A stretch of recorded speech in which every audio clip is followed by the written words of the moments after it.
యెహోవా దయాళుడు, ఆయన కృప నిరంతరముండును. స్తోత్రం. ఆయన కృప ఉంటే చాలండి. మొత్తం అన్నీ కూడా సకల విధమైన ఆశీర్వాదములు ఆయన కృపలోనే ఇమిడి ఉన్నాయి.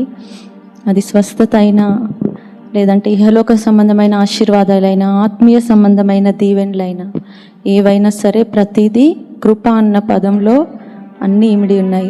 కాబట్టి ఎప్పుడు కూడా మన జీవితకాలం అంతా ఒకటే కోరుకోవాలి, ప్రభువా నీ కృప నాకు చాలు ప్రభువా. ఎందుకంటే పౌలు అంత గొప్ప భక్తుడే తరచుగా బలహీన పడుతున్నప్పుడు ఆయన శరీరంలో ఏదో ఒక ముళ్ళు ఉందంట, బలహీనత.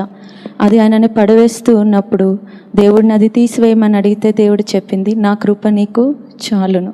కాబట్టి ఏ స్థితిలో అయినా మనకి ఒకటే సమాధానం అండి, ఆయన కృప మనకు చాలు. ఆయన కృపను బట్టి ఏ స్థితి అయినా జయించుకొని ముందుకు వెళ్ళొచ్చు.